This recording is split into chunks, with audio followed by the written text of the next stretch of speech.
If you crave nature but still shop online, Night and Day Herbals is your dream come true. Discover premium herbal soaps, shampoos, and CBD products. All organic, all for you. Shop now at nightandayherbals.com.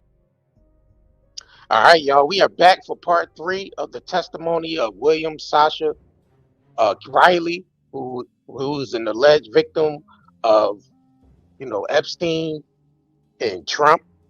That's what he's claiming. So this is part 3. If you didn't check out part 1 and part 2, make sure you check out those episodes on the channel. So we're going into part 3 now. Please make sure y'all double tap the screen and like this video, and make sure you share this video. Get this information out there. So I'm gonna go ahead and let this interview play, and I appreciate y'all for tuning in.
I don't have one with him as my, wait a minute. No, battery commander. Okay. No, So before bailiff, Michael, what's that? Oh no, go ahead, tell me. Bailiff? Yep. B-A-L-I-S, first name Michael, middle initial R, and then Junior. Yeah. And unfortunately, this is the newer NCUE number, 4561. Okay. And the commander at that time, I thought it was Captain Colasanto, but the commander, who I don't remember talking to, but that was Captain Mendenhall, Ryan L. Ryan L. Mendenhall, what's the spelling? Mendenhall, and Ryan is spelled R-Y-A-N, middle initial L, last 4 of the social is 1124. Okay. Okay. And so to be a little more helpful for the dates, the date of my NCER was 2010, September 21st of 2010. So September 21st, 2010. Yes. Okay. So I would have talked to him about it probably within the year prior to that date, sometime within the year prior to that date. So year prior to the date, so 2009. Yes, sometime within that year, because a rating period is for 1 year. Okay. Okay. So sometime between 2009, September 2009 and September 2010. Yeah.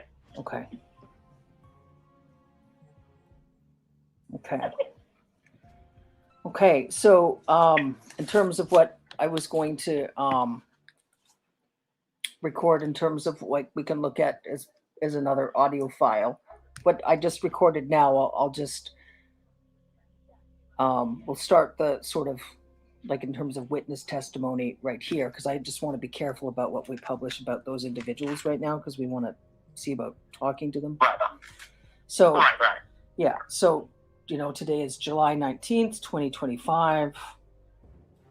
And continuing with interviews from tomorrow. From tomorrow. Today is July 19th, July 20th. 2025. Oh, July 20th? My goodness gracious, Yeah. yes, it is. So, yeah, today is July 20th, 2025, and we're continuing with interviews from yesterday during July 19th, 2025. And I wanted to just recap what we had spoken about the girls. So there was 10 to 12 films, one snuff film we spoke about yesterday, conversed about yesterday. There's one more circumstance similar where you were there when the girls were killed after the filming. There were at least two girls that were killed. Was the same MO? They were shot in the head? I didn't witness that. And I didn't know that it was coming.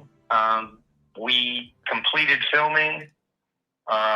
Then the girls, they said, hey, y'all come with us. You help pack up the equipment or clean up or do something, in reference to me. And there was another person in there with me, besides the girls. And I could hear a gunshot, but I didn't, I wasn't witness to it. It was outside. And I can remember the other person saying, just focus on what we've got to do. That's not us or not you or whatever like that. Mm-hmm. So, I can remember wondering if it was going to be my turn next or whatever. But, as far as, witnessing it or anything or knowing what happened after or how they, disposed of them, I don't know any of that. And you said you thought they were silencing the girls, and the girls were under 13. Well, in the brothels, Samantha had talked about that they only used the girls for a certain amount of time because after a period of time where they kind of became cognizant that they weren't going to really ever rise above that, because the way that they would sell it to the girls is, hey, we're going to clean you up and make you beautiful and you'll be around these rich people and, they like young women. So if you can be what they want, then perhaps, you'll go off and live in a mansion with one of these rich people. But that facade or that lie or whatever only survives for so long because they're horribly abused and things like that. And after a period of time, they just kind of become aware that this is their station in life. They're never going to be, I guess, the arm candy of one of those rich people flying on Learjets, And the way that Samantha described it is once they get to that level of consciousness, they have passed their expiration date. So they would only use the girls for a certain amount of time, and they were either recruiting or finding. I don't know how they got the girls, but I can remember even in the brief period of time that I was there, because I wasn't there for longer than just a few months. Maybe even just like a couple of months. But even in that small period of time, I saw 1, 2, 3, 4, 5 people killed. 5 killed during 2 months. Yeah. Yes. So, I saw Sarah die. She was there or I was there when she died. Samantha killed another one of the girls. That was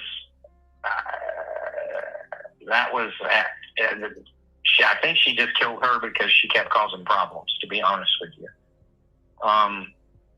And then the 2, which I believe it was 2, it might have been 1, it could have been 3. I wouldn't swear, on the number, but I believe it was 2 in that one shoot. And then the one girl that was killed during the filming. She was killed on film while the cameras were rolling. Yeah. And then Sarah was committing suicide, you said. Yes. Yes. Patricia to terrorize you. Yes. So those were additional killings on top of the 5 during the 2 months. Is that? Well, let me count again. So it's Sarah, the 2. there's another one that I saw killed too. So Sarah, which was sort of more of a suicide, but then Samantha pulled the trigger, right? Yes. Okay. And then one other time where one of the girls was executed in the brothel, and that was in front of all of us. So one of the girls was executed in the brothel. And did you say that Samantha did the execution? Did they force Samantha to do the execution or no? Two separate instances. The one girl that was executed, I did not know her.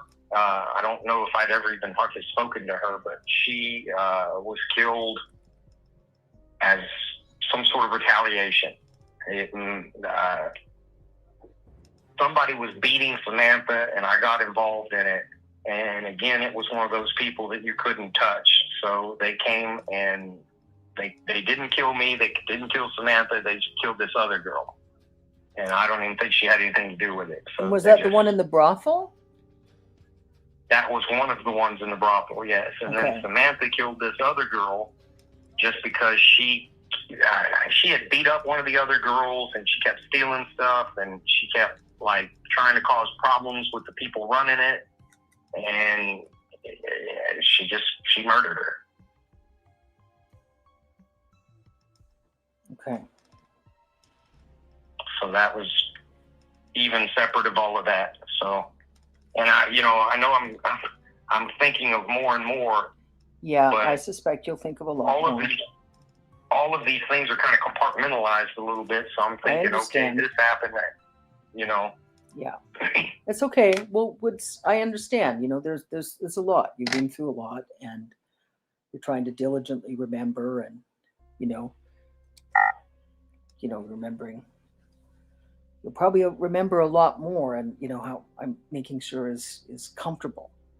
So it's So there was, during the 2 months, there was at least 5 girls killed, and the killings were all related to the Trump Epstein pedophile ring. There was executions, snuff film, silencing the girls. Yeah. And now, at that brothel, I never saw anybody except this big-bellied hillbilly that ran it. Yeah. And then one other, I don't know what you call him, some mobster. That was the one that came in and shot kind of terrorized all of us, pointed the gun at all of us, and then just shot kind of one girl at random. Okay, so a mobster. Yeah, and I had no idea who he was. Just some older guy, gray hair, pinky ring type person, Yeah, and when the 2 girls were killed after the filming, tell me again what the other individual said to you, that you're good. They won't kill you. Boys are hard to find. I was working, maybe packing up stuff or cleaning, or I don't remember exactly what I was doing, but I remember that I want to say we were breaking down the stuff that they had used to film it. And when I heard the gunshot, I stopped working, and the guy was basically to the effect of, this doesn't concern you, just focus on what you're doing. So I kept doing whatever it was I was doing. And he said, boys are hard to find. You're good. Boys are hard to find. He said, you're good. Girls are a dime a dozen. Boys are hard to find. Something like that. That may not have been the exact words, but it was something to that effect. Yeah. So it sounds like in the case with the Trump Epstein ring, in terms of whoever they thought was expendable, disposable, the girls that were under the ages of 13 years old that were considered, would you say it was more about, were they financially poor? And they would just dispose of them as they got older, more aware? Yes. Okay. Yes. Once kind of the gig was up, where they knew that the lies that they were being told weren't ever going to materialize, that that no matter what they did for these rich people, they were just being used. Yeah.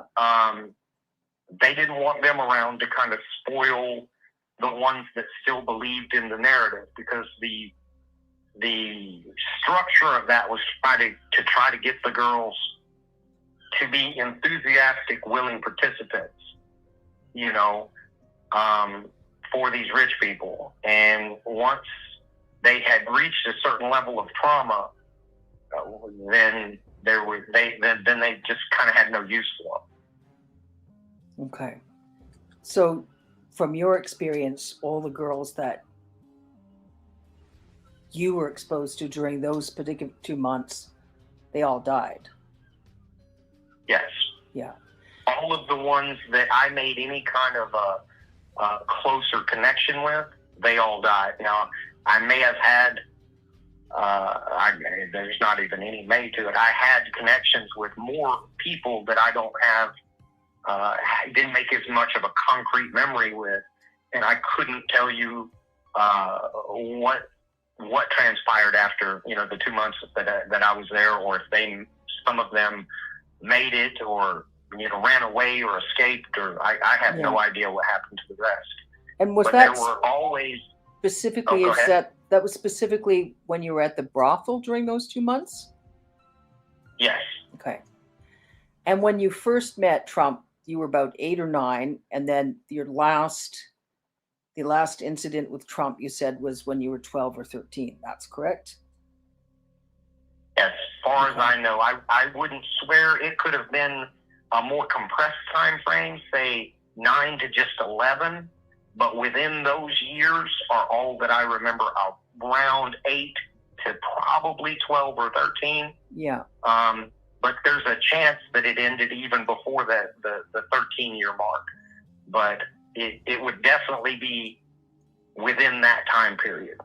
Okay. Because beyond that, my life kind of changed a little bit, and there wasn't, after that incident with Andy Biggs, I do not have any recollection of either being abused by anyone outside the family or any of those rich people. I had no more connection with any of that moving forward that I can recall. Okay. And where did you go then after that period of time? Were you still with Marie Lynn and William Kyle? Okay, so after Tennessee, after the films, when we moved to Alabama, there was and I couldn't even tell you for how long, but there was a period of time where I was taken away from them, placed into some sort of foster care. But I eventually, once the investigations into their activity petered out, I eventually made my way back into their house. Yeah. Okay. Okay. Is there anything else you think would be helpful for us to converse about during this recording? Not that I'm remembering at this time, you know. Yeah. Even some of this in my own mind, I can't tell you which thing happened before the other thing. I have it, you know, like some of it's chronological in my memory, but I can't tell you exact. I am pretty sure we still lived in Tennessee when they sent me to the brothel. And that's where I met Samantha. That's where I met Patricia and Sarah. Sarah died at the brothel. I never saw, obviously, her again. Mm-hmm. But then Patricia, I saw, it would have been months or a year later or whatever, at that party. Yeah. Samantha was already dead at that point. So, and then Patricia died at that party. So Samantha was already I can just dead. Go ahead. So Samantha was already dead. Sarah died, and then Samantha, and then Patricia. Yes. Okay. And I can because I could just remember when Patricia died.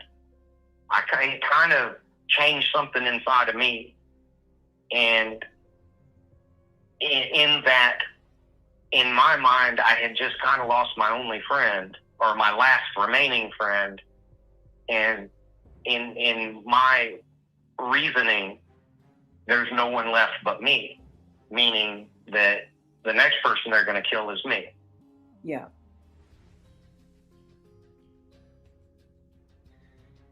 Yeah. Yeah.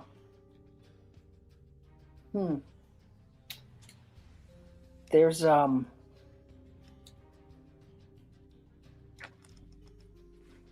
yeah, gosh golly, that's horrific circumstances. Yeah. I thought there was another. And like a lot of these girls that just come up missing, that's where they go, man. They're in that type of a situation until they take a backhoe and bury them out in some farm or some other place, And it's sad to say that, but it's the truth. Yeah. Yeah. Yeah. And I remember that Samantha went by. She's the only one that I ever heard a last name, and I believe she went by Samantha Jackson. And the police did run her name through there. At least they said they did, and it did not match a missing person for their database. So, I don't know if that was her real name or it's just something she went by, but I do know that I can remember her talking to me about, just don't ever kill somebody for these people because then they own you. And that was part of her problem, is that they had used her to kill somebody, and so she figured no matter what, she was screwed. Mm-hmm. Did Trump ever visit the brothel, or Trump was usually at the parties on the farms? Just at the parties. I couldn't tell you who all went in there. Yeah. I can just remember Lynn dropping me off of there and just telling me how horrible it was going to be the whole trip. And I stayed there for however long, and then she came to pick me up. She got some money, but it wasn't very much, and she got angry. And whoever was running it just kind of laughed in her face because, they said, "What are you going to do? Take us to all claims court?" Yeah. And what year did Lynn commit suicide again? Mary Lynn? 1980? 1980s? No. It was... No. It was... Hold on, I can tell you. Just a minute.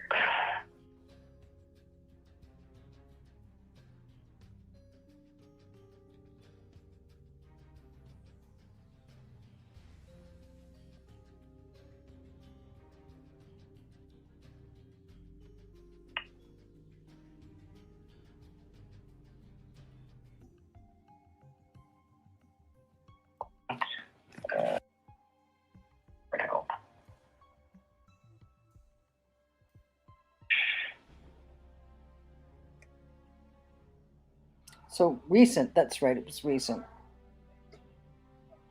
Yeah, let's see. She passed away peacefully during the night at her home in Johnson City, Texas, July 28, 2018. And what I had heard is that she took a bunch of sleeping pills and washed it down with some Jack Daniels. But I don't have her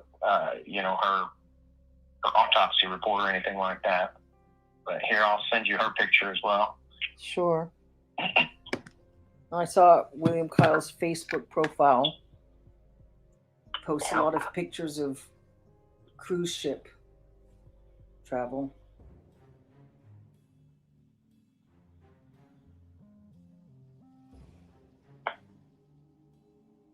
So, I'm just going to pause recording here right now. Okay. and causing that. That was just some sort of a special degree of just horrible person, you know? Yeah, that's like in terms of extremity of malevolent, psychopathic, sadistic. So they shot Patricia in the torso first. And do you remember the description of the I don't even call him a gentleman, the gentleman who was like shuffling on his feet and was uncomfortable about how much Patricia was suffering, getting tortured? I wish I could give you a better description, but just 5 or 6 pot-bellied hillbillies. You know, you kind of, if you looked at older pictures of my dad, they just kind of looked like him. Just larger, thick people, not necessarily fat, not necessarily what you would think of as like a country boy, a big country boy, you know, beards and a little bit of hair, you know. Just thick, 5'10" to 6'1", you know, bigger 235, 250 pound guys. So just larger country boys, and I couldn't even tell you like their facial features or anything like that. I can remember at least some had facial hair, beards, mustaches, that sort of thing, and just larger people dressed in what you would consider just kind of country music type of attire. Yeah. Boots and blue jeans and, you know, button up cowboy type shirts. Yeah. So that's what all of them look like. Okay. So when they had guns, you said you remembered one, and then 2 or 3, maybe 4 of them had guns. One of them shot Patricia in the chest. They tortured and raped Patricia.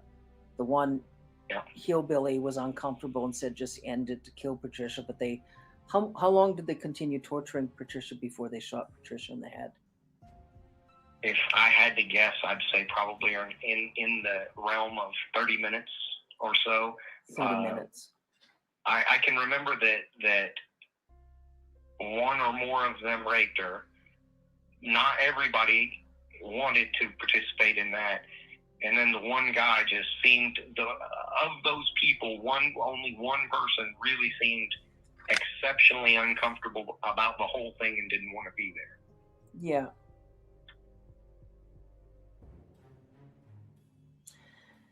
And Patricia said Patricia wanted to die. That was what you remember Patricia saying to you, to kill Patricia? Like, or that Patricia was just saying... They had beaten her, like... So badly? I don't know if all of them had beaten her, but one of them beat her, hit her really hard in, like, the ribs and things like that. She was having trouble breathing. And in my estimation, I think she already knew that they were going to kill her. And she just said, please just kill me. Something to that effect. Yeah. Trigger warning. And I can remember looking at her and saying, baby, you're going to come be with me right now. And she looked at me and she smiled. And I said, I love you. And one of them shot her. Yeah. And she was having trouble. I said, just look at me. Don't look at them. And the other guy, he was breaking down. That guy that I'm telling you was shuffling on his feet. He said, I mean, he got a little upset or agitated or something and said, just fucking end it or just shoot her in the fucking head, whatever he said, because he was not enjoying it, like the guy that was doing I guess you'd just call it torture. Yeah. So after that, he shot her in the head, and then I can remember them arguing, well, why did you shoot her there? Because now we have to find another mattress, you fucking idiot, or whatever you called it. Mm-hmm. And you know, the way that those people talk, he's like, shut your mouth or we'll get rid of 2 bodies or something, that may not have been the exact conversation, but that was the mood of it and kind of the information that was getting passed back, and then they wrapped her up in a sheet, took her out, and then I think there was some discussion as to whether or not they could just put a sheet over the mattress, but there was blood on it, and they said no. So they rolled up the mattress or did whatever they they did with the mattress, and then went and found another one, and that's how that went. It wasn't a big bed. It wasn't like a queen size bed. The way I remembered it was just like a twin bed. And then Trump came in the room. Yes. Now, in terms of, you said you didn't remember if there was any cameras. There was Patricia getting killed filmed? Do you remember seeing any cameras at all? I do not remember seeing any cameras at that time. So if there was a way to record it, there wasn't any. We went into that room alone, not knowing that it was going to get it was a setup. Interrupted. Yeah. Right. And so there were no cameras or anything that we were, unless there was some sort of a mirror, two-way mirror, and something set up behind it. That's possible that it was being filmed without our knowledge, but no. As far as do I know if there was any way to record that, I don't think so. Do you remember whether there was any sort of? It would have been. I'm sorry. No, go ahead. From a logic perspective, I don't think it would have been recorded because those 6 people were in that room too. So 5, 6, 4, however many it was. I think it was 5 or 6. They would have been in it wasn't a particularly big room. It wasn't like a main room. It was like a guest room with an individual bed. So in my mind, I would doubt that was filmed because it would have had those people that murdered her on in the frame too. Whereas when they shot that girl in that separate instance in the film shoot, the cameras were pointed to us in the bed, and then the person came in and shot her from, like, you couldn't see the person shooting from the person who fired the shot from the film. Was there? You just know she got shot. Yeah. So in the room, was there somewhere where there might have been a peephole? There could have been. I mean, that's possible. If somebody was just watching, like maybe even Trump himself. Like he wasn't there for any of that initial part. He just came in after. Yeah. And you said your sense, what they had said, what they tried to convey to you is that they knew Trump was coming in the room after, like Trump had hired them to torture and kill Patricia. One of them pointed the gun at me and said, "There's going to be an old boy comes in here, and real Southern drawl. There's going to be an old boy comes in here. You're going to do whatever he says, or I'm going to put a bullet in you too." And he called me something, you little hillbilly fuck, or whatever he called, and that was the one that had killed Patricia, and he was smiling. So he wasn't trying,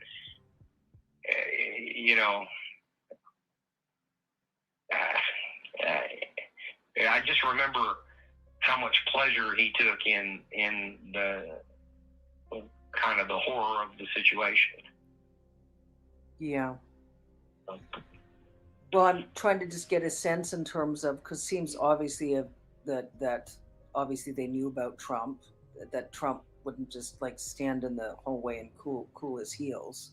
It's the sort of situation, right, like from what you've described, what I know of Trump, that Trump would have wanted to hear what was going on or watch.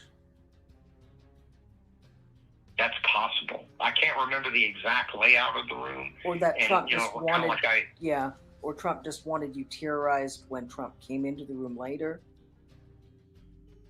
It definitely wanted me afraid. Yeah. There's no doubt about that. And if that was to do with his desire to make the experience as horrible for me as possible, or whether that was from his psyche to give him some protection, because I was kind of already known, I think at that point, as being somebody that would fight back to the best of my ability. Yeah. So it could have been either circumstance, but it was definitely to shock, traumatize, and make me more pliable, I guess, in terms of acquiescing to whatever he wanted to do. Yeah. And I can just remember thinking, I'm gonna kill this sumbitch if I can just get an opportunity. You know, I'm a child at this point, about, you know, around, we would say 12 years old. So he is a much larger person than I am. And of course, 40 years ago, he wasn't feeble. So, you know, I was looking for that vulnerable point where I could try to kill him, you know.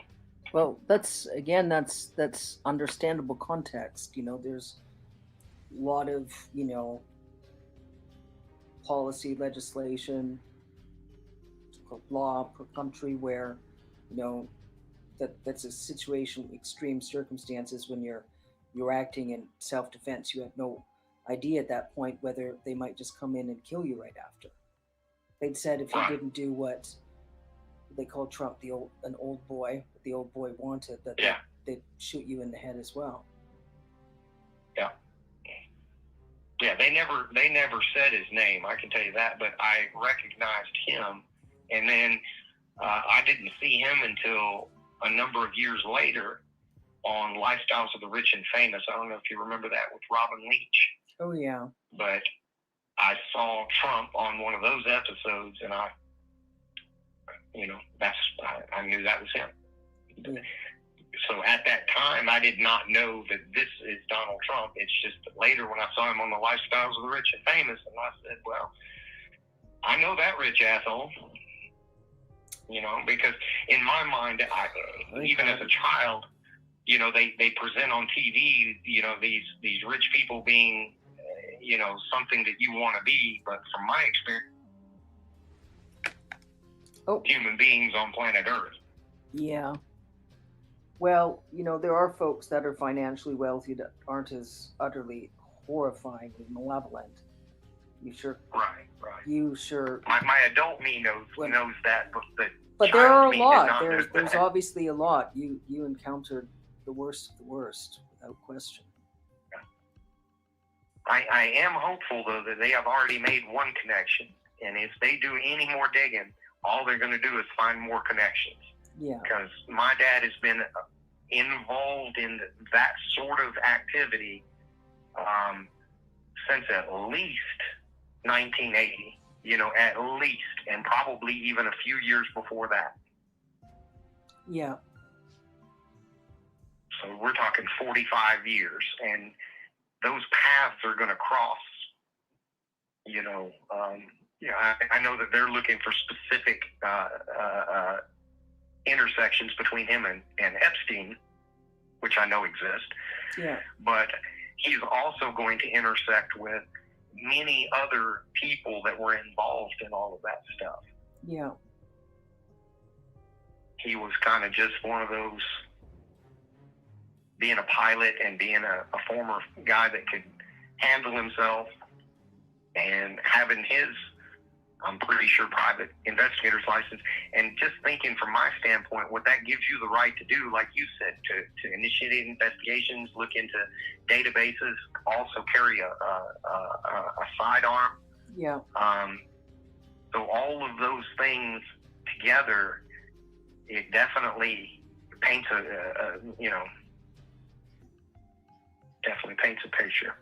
Yeah, so in terms of Ed Opperman, I would be careful. I wouldn't contact him if Ed contacts you again. Is the sort of situation where, if you had any idea, like in terms of who was corrupt and who isn't corrupt, it'd be like more like, you know, in terms of investigations. I think I have some contacts in terms of human rights lawyers and so on. And that might be where we find some more Dudley Do Rights that could help, even in terms of like prosecutors, whether in the United States and the ICC and so on. There's one or two Americans that have been involved in civil rights, one involved in civil rights cases that I think might help. That might be able to help Yeah.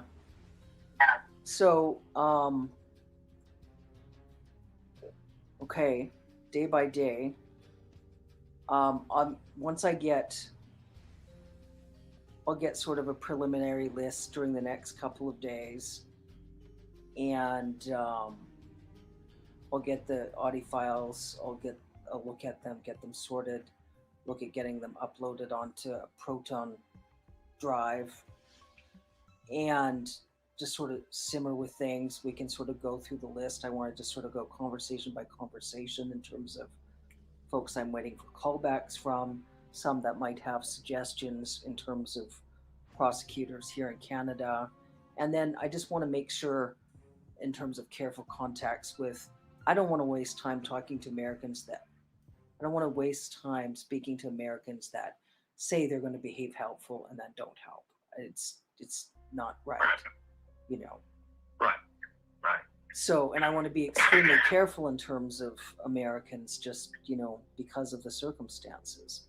So, in your case, I think it would be a good idea, just prudent, just to have a go bag packed. You know, just. I always do. Oh, good. You know what I would love?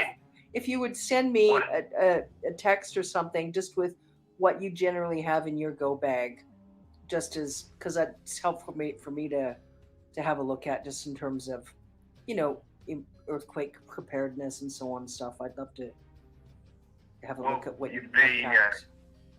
It's funny that you say that, because I was just recommending, because of all these floods, to some people that they pack one, and they were asking me the same thing. And I was just saying, hey, your birth certificate, your social security card, you know, your very important papers, your passport, anything that you cannot reduplicate, you know, for your life.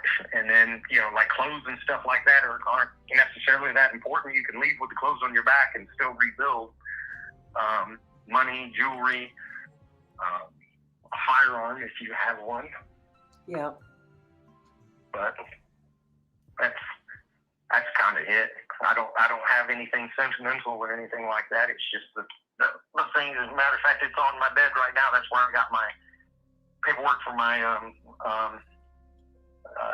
to relay First Sergeant Bayless's information. Okay. You know, but I would definitely. I'd probably love Canada anyway. You guys are friendly up there. Way more friendly than the. Yeah, a lot of folks that travel here, they're shocked by how, you know, most of the Canadians they come across are like super helpful and all that. It used to be that way here in America. Yeah. It did. It used to be 40, 50 years ago. It was an entirely different experience here in America. And it's to be honest with you, from somebody that's been here almost my whole life, it's absolutely heartbreaking to see how it's just how we've been divided. Yeah. You know, how it's an us versus them, and if you're on the red team, you're bad, and if you're on the blue team, you're not a patriot, and all this bullshit. And a lot of it just seems performative anymore from both sides to a degree. But yeah, one side is definitely, if you just look at the money, more corrupt, in my opinion. I could be wrong. Yeah, no, it's quite different. It's quite different indeed. So, okay, well, let's, you know, radio silence with everyone else. Keep in touch with those Allen analysis folks. Might be interesting. I'll see about, let's get a better sense of things about, you know, a conversation with them, maybe. Like Okay. You and I and the folks from Allen. Did you talk to anyone at the Crustacean yet? I have not. I answered them back, but they have not reached back out to me. But the last contact I had with them before I spoke to you was that they were going to go and see if they could make a connection to either Willian Sascha Riley, my legal name now, Manuel Sascha Barros, my name before it was changed, or William K. Riley. So through those flight logs. So I don't know if they are still working that aspect of it, or if they have thus far run into a dead end, or what. But I had delayed my reaching back out to them, just kind of waiting to see what was going to transpire here. So that's where we are with them. So in my mind, I was just going to be polite but not give too much information. If they did reach back out, because I certainly don't want to brush them off, especially if they're actively, pursuing leads and stuff like that. But I wasn't going to necessarily push forward and or do another interview or anything like that. Not at this time, anyway. So that's kind of where we are with that one. But there were initially 4 that reached out. You were one of the 4. The other 2 we've spoken about, and the crustacean, they have not had further contact. So okay. I think we shall see. Yeah, I think if they follow up, just again, I just have a really strong sense that should really be radio silence. Okay. I'd really like to see, in terms of speaking to some ethical prosecutors, or It sounds good. I definitely appreciate all the follow-ups thus far, and I'm kind of, like I said, I'm a little nervous and anxious, but as long as this can get peeled back a little bit, I feel like we're going to open the whole can of worms. Yeah. And good, bad, or indifferent. It's like somebody said, well, what if it, and this is just online, so the sentiment from most of the people is if this is just going to decimate the entire government, well, then the entire government needs to be decimated. If the bulk of our institutions have been serving to use us as slaves and keep it quiet, then we need to purge that system. So there are definitely some influential people, though, that's going to expose, that aren't going to be too terribly happy about it. But I don't know. Yeah, well, they don't have any. Those perpetrators don't have any say in the matter. So. Right. Exactly. Yeah. Well, all right. Well, I appreciate everything. I will be waiting to kind of hear something else, and we'll take it from there. Sounds good. Enjoy the rest of the day, and I'll look forward to checking in soon. You do as well. Thank you. Okay. Bye-bye. Mm-hmm.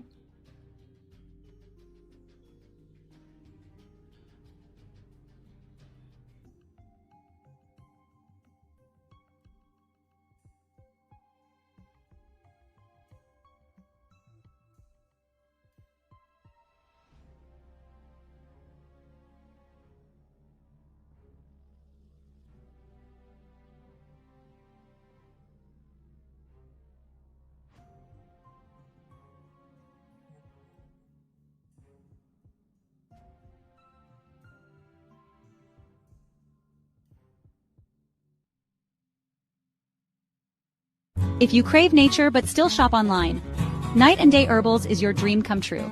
Discover premium herbal soaps, shampoos, and CBD products. All organic, all for you. Shop now at nightandayherbals.com.